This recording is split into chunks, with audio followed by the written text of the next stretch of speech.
தீகுருஸ் தமிழ் நெஞ்சங்களுக்கு வணக்கம். நாம் எல்லோரும் ஒருவனுக்கு ஒருத்தி என்ற ஒரு கோட்பாட்டோடு மனித நேயத்தோடு அறத்தோடு வாழ்பவர்கள். ஆனால் பண்டைய காலத்தில் போர் என்ற நிலையில் பல ஆண்கள் இறக்கும் பொழுது அல்லது ஆண்கள் பற்றாக்குறை இருந்த காலத்தில் ஒரு ஆண் பல பெண்களை மணப்பது என்பது நடைமுறையில் இருந்தது. தமிழகத்திலும் இந்தியாவிலும் கூட ராஜாக்கள் மட்டும் ஒரு போர் சமாதானத்துக்காக சிற்றரசர்களின் பெண்களின் பலதார மணங்கள் நடந்திருக்கலாம்.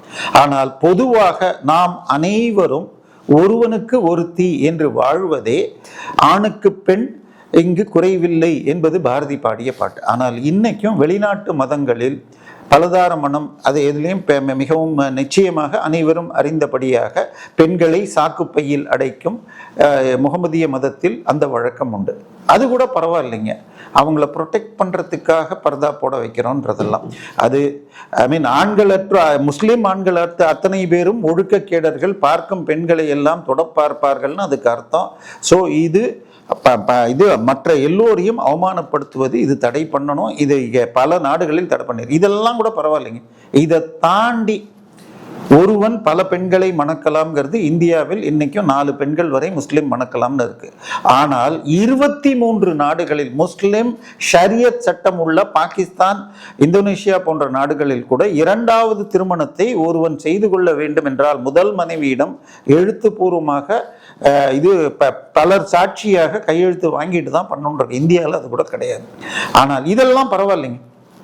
திருமணத்திற்கு ஹிந்தி வார்த்தை அல்லது உருது வார்த்தை நிக்கான்னு பேர். அச்சா, தலாக் என்றால் விடுதலை அல்லது விடுவிக்கிறேன் என பொருள். ஸோ ஒருத்தன் 3 தடவை தலாக் சொல்லிவிட்டால் அந்த திருமணம் முறிந்ததாக அர்த்தம் அப்படின்ட்டு இதுதான் முத்தலாக் தடை சட்டம்னு மத்திய அரசு கொண்டு வந்தது.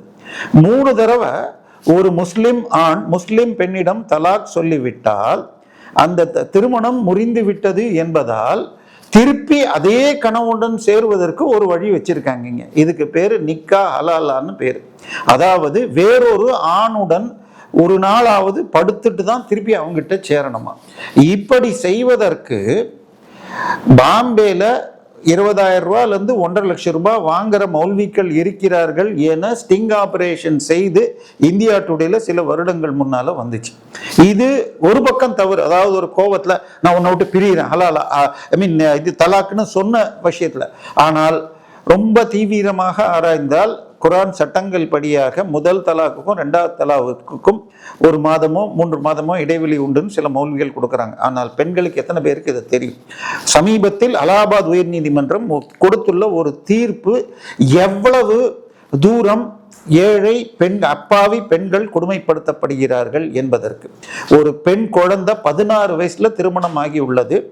ஒரு 6-7 மாதத்தில் அந்த பெண்ணை அவன் தலாக் சொல்லி அனுப்பிடுறான். ஒரு 2 மாசம் கழிச்சு கூப்பிட்டு நம்ம சேர்ந்து வாழலாம், ஆனா நம்ம ஷரியத் சட்டம், அல்லாஹ் கொடுத்த ஷரியத் சட்டப்படியாக நம்ம சேர்றதுக்கு முன்னாடி நீ யாரு கூடயாவது படுக்கணும், இந்த என் நண்பன் இவனோடு படு அப்படின்னு சொல்லி படுக்க வைத்து அதன் பின்பு சேர்ந்திருக்கான். மீண்டும் ஒரு 6-7 மாதம் கழிச்சு இது மாதிரி அடுத்த 4-5 வருடத்தில் 9 முறை இவன் அந்த கணவன் என்ற அந்த கயவன் பணம் வாங்கிட்டு இப்படி பண்றானான்னு சந்தேகம் வர அந்த பெண்மணி கம்ப்ளைண்ட் கொடுத்து வழக்கு நடக்க அலகாபாத் உயர்நீதிமன்றத்துல வந்தப்ப அந்த முஸ்லிம் கணவன் சொல்லியிருக்கான், நான் ஷரியத் சட்டப்படி முஸ்லிம் பர்சனலா கீழே இருக்கிறவன், என்ன நீங்க இந்திய தண்டனை சட்டம் அம்பேத்கர் கொடுத்த சட்டத்துக்கு கீழே நாங்க வரமாட்டோம், எங்களை விசாரிக்க முடியாதுட்டாங்க. அலகாபாத் உயர் நீதிமன்றம் தெளிவா சொல்லிடுச்சு, அந்த பெண் குழந்தை 16 வயது. ஸோ அது போக்சோ சட்டத்தில் வரும்.